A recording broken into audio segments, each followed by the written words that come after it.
Hello students, बात 1254 की है। किंग हेनरी तृतीय पेरिस गए। पेरिस में जो बिल्डिंग्स थे, जो भवन था, उन भवनों के दीवारों को जब किंग हेनरी तृतीय ने देखा तो उसे आश्चर्य हुआ।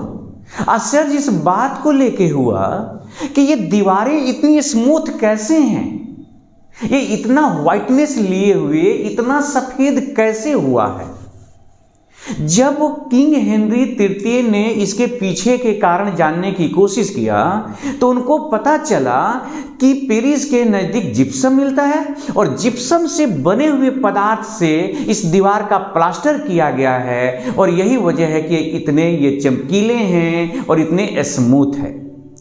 चूंकि ये पेरिस के दीवार पर लगा हुआ प्लास्टर था, इसीलिए इस पदार्थ का नाम रखा गया प्लास्टर ऑफ पेरिस।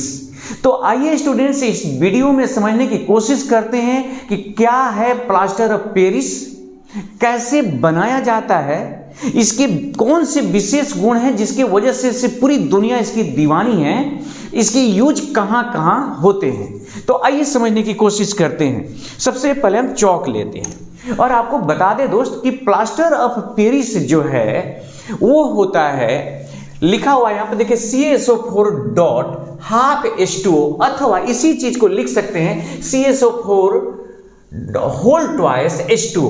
इसको क्या पढ़ेंगे? Calcium sulphate. ध्यान से देखिए, कैल्शियम सल्फेट 1/2 माने हेमी माने हाफ, हेमी हाइड्रेट। तो calcium sulphate hemi hydrate plaster of Paris का रसायन विज्ञान में नाम हो गया। याद रखेंगे, कैल्शियम सल्फेट हेमी हाइड्रेट, जिसको आप क्या कहते हैं? प्लास्टर ऑफ पेरिस के नाम से जानते हैं। ये बनाया कैसे जाता है? तो बड़ा सिंपल सा तरीका है। जिप्सम लेते हैं और जिप्सम को गर्म करते हैं, सावधानी पूर्वक गर्म करते हैं 120 डिग्री सी टेम्परेचर पर। जब उसको 120 डिग्री सी टेम्परेचर पर गर्म करते हैं दोस्त, तो इसमें से होता क्या है कि जो पानी है प्लास्टर ऑफ पेरिस जिप्सम में जो पानी होता है, ये जिप्सम हो गया, जिप्सम में जो पानी होता है उस पानी का 75% पानी बाहर निकल जाता है। और जैसे उससे 75% पानी बाहर निकलते हैं, जिप्सम नहीं रहता, वो बदल जाता है POP, मतलब प्लास्टर ऑफ पेरिस के रूप में। तो यहाँ हमने पूरी प्रक्रिया को लिख दिया है कि जिप्सम को आप गर्म करेंगे 120 डिग्री सी पर और बनेगा क्या? आपका प्लास्टर ऑफ पेरिस। और आपको समझाने के लिए हमने यहां पर उसके इक्वेशन भी लिख दिए हैं। ये आपका जिप्सम है, आपने गर्म किया और कितना, ध्यान रखिएगा, 120 डिग्री सी। अब क्यों 120 डिग्री पर मैं आपको फोकस करना चाहता हूं? क्योंकि जैसे ही आप 120 डिग्री सी से ज्यादा पर गर्म करिएगा, वो POP माने प्लास्टर ऑफ पेरिस नहीं प्राप्त होगा, बल्कि कुछ और प्राप्त होगा। लेकिन फिलहाल जाने कि क्या प्राप्त होगा, तो यहां पर है 120 डिग्री पर प्राप्त होगा POP माने प्लास्टर ऑफ पेरिस। तो दोस्त आइए समझते हैं, अगर इसको आपने 200 डिग्री सी तक गर्म कर दिया तो ये जो POP न प्राप्त होकर के प्राप्त होगा आपको डेड बर्न्ड प्लास्टर, माने मृत जला हुआ प्लास्टर प्राप्त हो जाएगा। अगर आप उसको 200 डिग्री सी टेम्परेचर पर गर्म कर देते हैं और इसमें मृत जले हुए प्लास्टर में POP का कोई गुण नहीं है, कोई गुण ही नहीं है, वो एक अलग चीज हो गया। और जानते हैं दोस्तों, उसको और अगर ज्यादा टेम्परेचर तक गर्म कर देगा, 400 डिग्री सी पर गर्म कर दें, तो वो आपको बदल जाएगा, यही जिप्सम बदल जाएगा आपको कैल्शियम ऑक्साइड और SO3 में। तो इसीलिए मैंने कहा कि सावधानी रखनी होती है टेम्परेचर को लेकर। तो आपके पास जिप्सम होगा और जिप्सम को 120 डिग्री सी ताप पर गर्म कर दीजिए, बनेगा आपका POP। अब आइए, POP इसकी दुनिया दीवानी क्यों है, आखिर इसमें कौन सी खास बात है? तो POP में एक बहुत ही अजीब सी बात है। सबसे पहले जाने कि जो POP है ना, बिल्कुल आटे जैसा होता है, सफेद होता है। और इसमें खास सी बात यह है कि जब POP में पानी मिलाते हैं तो पेस्ट बनता है। आटा में जैसे पानी मिलाते हैं पेस्ट बनता है ना, वैसे पेस्ट बनता है। और उस पेस्ट में पुनः सेटिंग का जो गुण है, एक विशेष गुण है, फिर सेट होकर वो हार्ड पदार्थ में बदल जाता है। तो होता वास्तव में ये है दोस्त कि जब POP में उसके द्रव्यमान का 1/3 पानी मिला दें। ध्यान रखिएगा इस बात पे।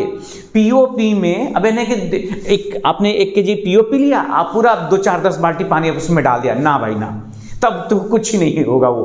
तो पीओपी के कुल द्रव्यमान का 1/3 जब उसमें पानी मिला देते हैं तो होता यह है कि पीओपी का पेस्ट प्राप्त होता है, गीला हो जाता है, बिल्कुल आटे जैसा पेस्ट प्राप्त होता है। और उस पेस्ट को 10 से 15 मिनट अगर छोड़ दें तो फिर से वो हार्ड पदार्थ में बदल जाता है, सीटिंग हो जाती है, उसके हार्ड पदार्थ के रूप में कन्वर्ट हो जाता है। तो वास्तव में होता ये है कि जब आप पीओपी में पानी मिलाते हैं तो पानी को अवशोषित करता है और ये पुनः पीओपी, ये जो है ना जिप्सम में कन्वर्ट होता है और जिप्सम के जो क्रिस्टल्स होते हैं आपस में इंटरलॉक हो जाते हैं, एक दूसरे में फंस जाते हैं, और जिसके वजह से ये हार्ड सब्सटेंस में एक कठोर पदार्थ के रूप में बदल जाता है। तो यही इसकी सबसे खास बात पॉइंट है दोस्त, याद रखिएगा कि पीओपी में जब उसके द्रव्यमान के 1/3 पानी मिला देते हैं तो पेस्ट बनेगा, और वो जो पेस्ट बनेगा उसको 10 से 15 मिनट छोड़ दीजिएगा तो हार्ड सब्सटेंस के रूप में कन्वर्ट हो जाता है। वास्तव में वो जिप्सम में पुनः जिप्सम में बदल जाता है। अब जरा देखिए क्या है, इस गुण की वजह से याद रखिएगा कि पुनः ये किस में बदल गया, तो जिप्सम में कन्वर्ट हो जाता है। और इस गुण की वजह से इसका यूज जो है, जब हड्डी जब टूटती है तो उसके प्लास्टरिंग में किया जाता है। एक बात और आपको बता दें दोस्त कि जब आप इसमें पानी मिलाते हैं और ये सेटिंग होने लगता है तो थोड़ा सा लगभग 1% के आसपास इसका वॉल्यूम इंक्रीज कर जाता है, मतलब वो फैल जाता है। इस बात का विशेष ध्यान रखना होता है कि जब पीओपी में आपने पानी मिलाया और ऐसे ये जब जिप्सम के रूप में कन्वर्ट हो रहा है, इसकी वॉल्यूम लगभग 1% तक क्या करती है, तो इंक्रीज कर जाती है। तो इसका यूज जो होता है टूटी हुई हड्डी के प्लास्टरिंग करने में होता है। आपने देखा ना, हाथों को लपेट देते हैं पैरों पर, जहाँ टूटता है ये व्हाइट करके, तो उसमें किया जाता है। उसके अलावा दांत है ना, दांत का जो सांचा बनाया जाता है, किसी का दांत टूट गया तो देखेंगे ऐसे ऐसे करके वो रहता है, तो जो दांत का सांचा बना रहता है वो पीओपी का बना हुआ होता है। उसके अलावा मूर्तियों के जो सांचे बनाए जाते हैं या मूर्ति जो बनाया जाता है पीओ से, उसमें होता है। दीवार जो भवन बना रहे हैं उसके जो प्लास्टरिंग की जाती है उसमें होता है, जो डिजाइनिंग की जाती है उस डिजाइनिंग में होता है। यहाँ तक कि जब आप सीमेंट होता है ना, सीमेंट में भी मिलाया जाता है ये पीओपी, क्योंकि वो जो सेटिंग टाइम है उसको थोड़ा सा बढ़ा देता है। नहीं तो सीमेंट जैसे आपने सीमेंट में पानी मिलाया और तुरंत के तुरंत वो हार्ड हो गया, तो उसकी सेटिंग टाइम को बढ़ाने के लिए ऐसा किया जाता है। फिर उसके बाद आप जानिए कि इसके और भी बहुत सारे उपयोग, जैसे केमिकल्स के निर्माण में, इंडस्ट्री इत्यादि में भी आप पीओपी का यूज करते हैं। तो इस तरह से दोस्त ये जो टॉपिक था छोटा और बहुत ही महत्वपूर्ण टॉपिक है पीओपी। मैं उम्मीद कर रहा हूं कि पीओपी से संबंधित आपको महत्वपूर्ण जानकारियां मिली होगी इस वीडियो के माध्यम से। फिर भेंट होगी एक नए वीडियो में एक नए इंटरेस्टिंग टॉपिक के साथ। तब तक अपना ख्याल रखिए। धन्यवाद।